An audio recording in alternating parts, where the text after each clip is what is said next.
मरने के बाद क्या होता है? आत्मा कहाँ जाती है? एक समय बाद सभी को दुनिया को अलविदा कहना पड़ता है, पर सवाल आता है कि मरने के बाद क्या होता है। इसी प्रश्न का जवाब बारीकी से हम समझेंगे। जो लोग पुनर्जन्म में अटूट विश्वास रखते हैं, उन्हें हम पहले ही पुनर्जन्म क्या है, क्या एक ही परिवार में पुनर्जन्म संभव है, इसकी सच्चाई बतला चुके हैं। पर उन्हीं में से कुछ लोग ऐसे भी हैं जो कहते हैं अगर इंसान का उसी रूप में दोबारा जन्म नहीं होता तो फिर मरने के बाद आखिर इंसान का क्या होता है। तो आज हम मृत्यु के बाद की घटना पर विस्तार से चर्चा करेंगे ताकि आपके मन से सभी तरह के प्रश्न निकल सकें। मरने के बाद क्या होता है, जानिए शरीर की सच्चाई। एक जिंदा व्यक्ति के मन में जो यादें थी, अनुभव थे, शरीर था, चेहरा था, मरने के बाद वह सभी चीजें नष्ट हो जाती हैं। आइए जानते हैं इंसान की मौत के साथ उसके शरीर में कौन कौन से परिवर्तन आते हैं। शरीर ऐंठ जाता है। मृत्यु के बाद इंसान का गर्दन और चेहरा सख्त हो जाता है अथवा अकड़ जाता है और धीरे धीरे इस अकड़न का प्रभाव हाथ, पैर और पूरे शरीर में दिखाई देता है। शरीर का ठंडा पड़ जाना। विज्ञान के अनुसार व्यक्ति की मौत के बाद उसके शरीर का टेम्परेचर लगातार तेजी से गिरता है और यह 1.5 डिग्री फ़ारेनहाइट प्रति घंटा की स्पीड से डाउन होता है। परिणामस्वरूप बॉडी का तापमान और शरीर का तापमान मिलकर एक हो जाता है। बता दें, शरीर के ठंडा होने की यह प्रक्रिया मौत के 8 घंटे बाद शुरू होती है। दिल काम करना बंद कर देता है। जिस दिल के धक-धक से इंसान जिंदा रहता है, मौत के बाद उस हार्ट में ब्लड की पंपिंग होनी रुक जाती है। शरीर के विभिन्न नसों और धमनियों में खून अंदर तक जाने के कारण हार्ट काम करना बंद कर देता है। मांसपेशियों का ढीला पड़ जाना। इंसान की मौत के बाद तुरंत उसकी मांसपेशियां शिथिल पड़ जाती हैं, जिसके कारण मसल्स काम करना बंद कर देती हैं।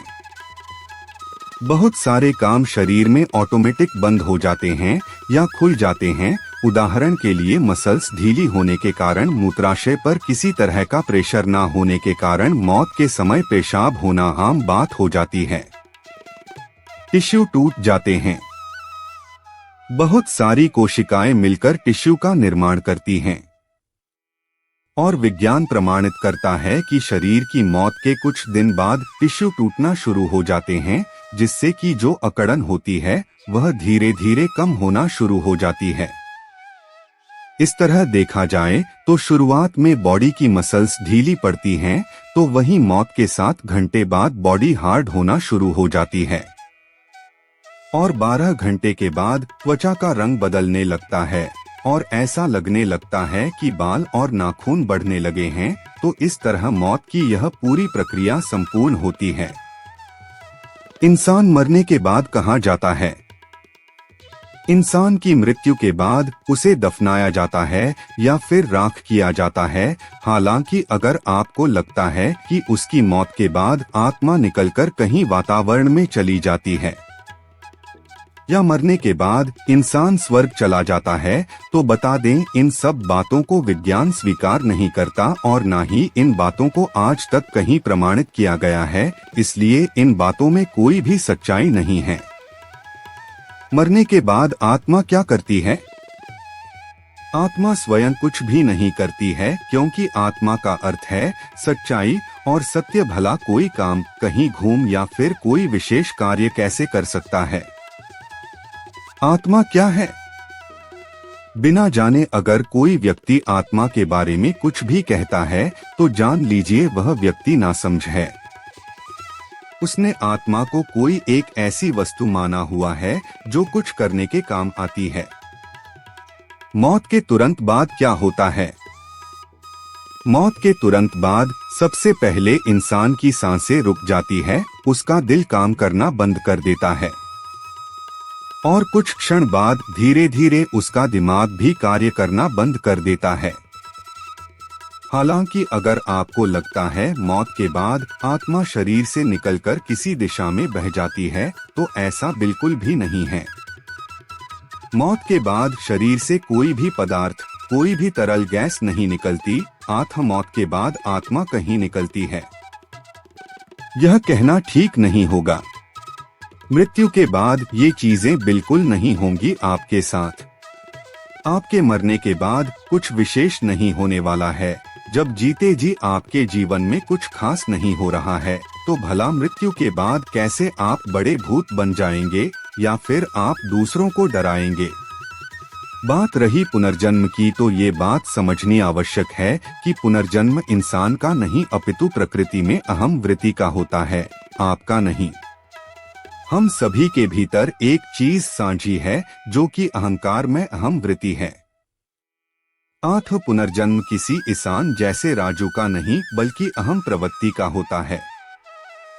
राजू खत्म होता है तो नया मानव जन्म लेता है और उसके अंदर भी वह मैं भाव होता है। इस प्रकार आप समझ सकते हैं कि पुनर्जन्म किसी व्यक्ति का नहीं होता बल्कि अहम वृत्ति का होता है। मरने के बाद पुनर्जन्म नहीं होता तो फिर अच्छे बुरे कर्म क्यों? सवाल है, जब पुनर्जन्म जैसी कोई घटना इंसान के साथ नहीं होती, तो फिर हमें ये क्यों कहकर डराया जाता है कि अच्छे कर्म करो, अगला जन्म अच्छा मिलेगा। अगर यह सच नहीं है तो हम जैसे चाहें वैसे कर्म करेंगे। हमें अपनी मर्जी से जीने क्यों नहीं दिया जाता? समझिएगा, जब आप अच्छे कर्म करते हैं तो उसका फल आपको तत्काल इसी जन्म में मिल जाता है। दूसरी तरफ बुरे कर्म करते हैं तो उसका भी परिणाम आपको इसी जन्म में मिल जाता है। उदाहरण के लिए, आप एक सज्जन इंसान हैं और आप किसी चोरी की घटना को अंजाम देने का प्रयास करते हैं। अब भले ही आपकी चोरी पकड़ी जाए या न जाए, पर आपको आपके बुरे कर्म का फल मिल चुका है कि आप वास्तव में चोर बन चुके हैं। इसी तरह आपने किसी जानवर या किसी इंसान की हत्या कर दी तो आप पुलिस की नजरों में हत्यारे बाद में होंगे, पहले आप अपनी नजर में हत्यारे हो चुके हैं। पर हम समझते हैं हम बुरे तब होते हैं जब हमें पुलिस या लोग पकड़ते हुए देख लें। नहीं, जिस पल आप कुछ पाप करने का निर्णय ले लेते हैं तभी आप पापी बन जाते हैं। दूसरी तरफ जब आप कुछ अच्छा करने का निर्णय ले लेते हैं तो इसके लिए अच्छा होना पड़ता है, क्योंकि किसी भी अच्छे कार्य को करने के लिए आपकी चेतना मन अच्छा होना जरूरी है।